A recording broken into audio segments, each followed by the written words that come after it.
Chapter 50, California Dreaming, early 1940s. Jalopy, an old car in a dilapidated condition. The boys headed to California in an old jalopy. An American folk rock group called the Mamas and Papas in 1970 would tell the story of how more and more Midwesterners were dreaming of going to a warmer climate. It makes me think of how many were feeling decades before these lyrics were written. All the leaves are brown, and the sky is gray. I've been for a walk on a winter's day. I'd be safe and warm if I was in L.A., California, dreaming on such a winter's day. After working for nearly a year on Shasta Dam, Earl wanted to take some time away to return to Arkansas to see his family. With the money he had earned, he purchased a car and a few items and made the journey home to Bear Creek.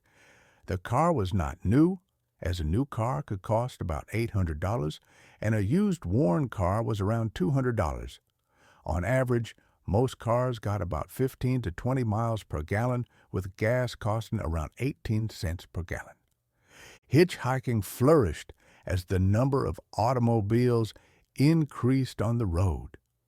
During the Great Depression, many men sought to get a ride down the road from the generosity of a driver. Many dressed in their finest clothes to appear clean and not be thought of as a bum. Trust and adventure trumped fear and doubt as hobos rode trains and hitchhikers rode with strangers.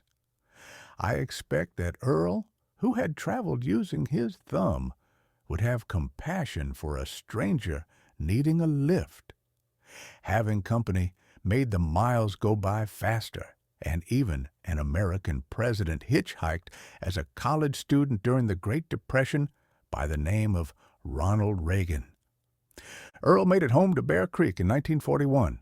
It was a reunion with Riley and Melinda and all his siblings: Clifford, 19, Troy, 18, Perry, 16, Veda Joe, 13, Roy, 11, Reva, 9. All were excited to see him, and his fancy clothes and shoes must have been stunning to his siblings. Having a son or brother who had been successful in California made them happy and proud.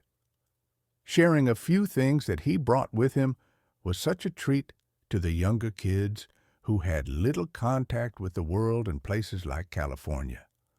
Earl had sent home $5 a month to help his brother Perry with any needed expense while he was in high school.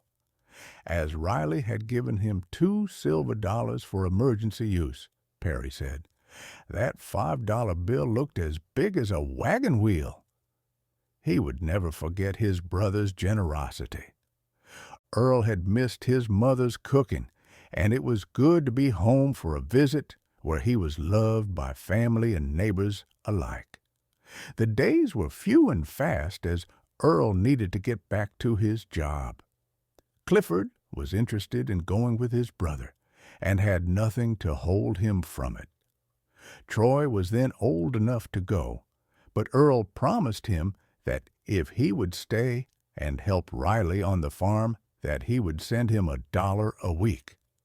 With both a ride and prospect of getting a job, it was an easy decision for Clifford, so the two of them said farewell and headed west. Neither had a driving license, registration, or insurance, as none was required.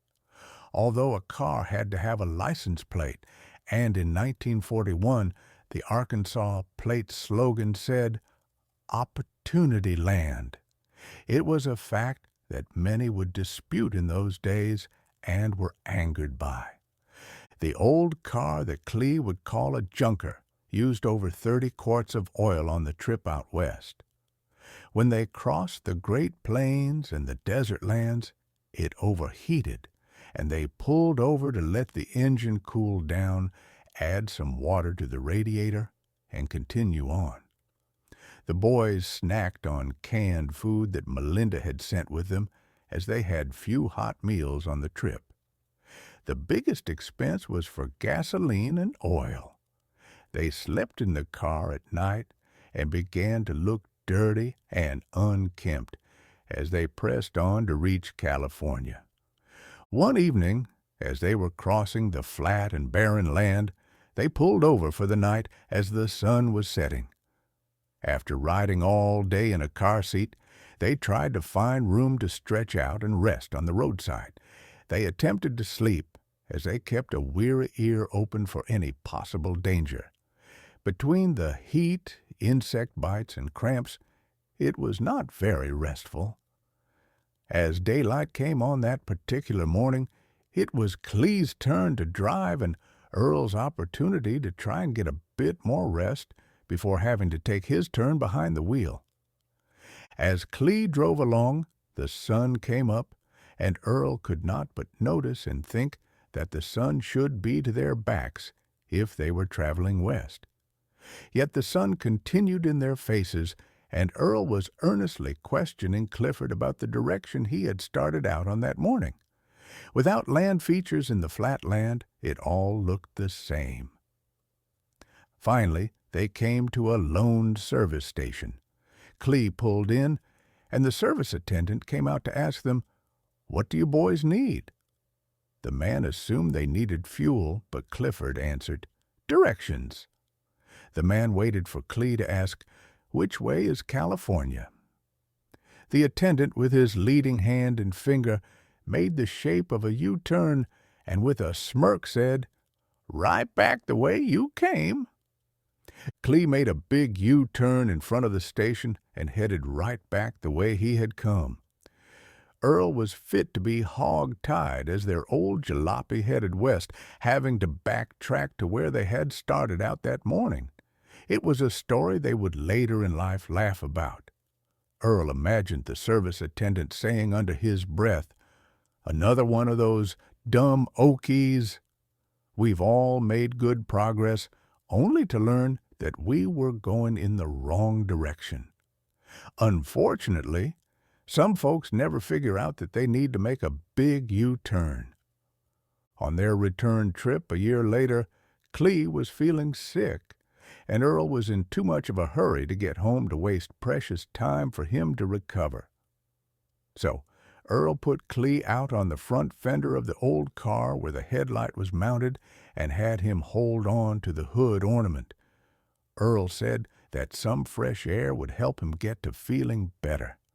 As they drove along, Clee would later tell that he felt that he was about to faint, but knew that if he did, he would fall off and be in worse shape.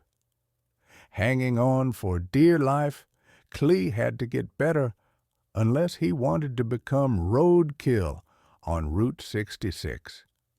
God was watching over them, as he always had, and they made it to the camp at Shasta Dam.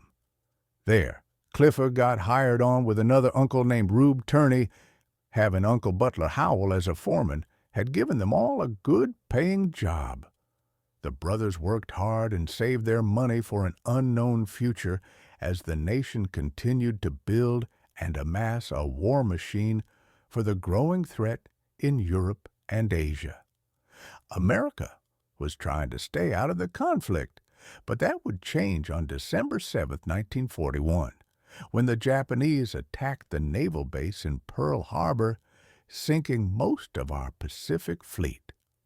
Perry Harness told of an uncle named John Watts, who heard of the attack on Pearl Harbor. With a limited knowledge of the world, John understood that the Japanese had bombed Arizona. He told someone, "The Japs boom-banged Arizona." Hopefully, someone later told him that it was an American ship named the Arizona and not the state of Arizona. The term boom-banging became a common expression among the Harnesses when there were fireworks or lots of shooting. Reflection: opportunity comes with risk. Taking a risk means that failure is a possible outcome, but playing it safe and taking few risks means that the potential change is passed over. Living by faith has similar outcomes. What many might call luck is providence to God's people and seen as His provision for His children. Opportunity. Land awaits those who seek a future with God. This book of the law shall not depart from your mouth, but you shall meditate in it day and night, that you may observe to do according to all that is written in it.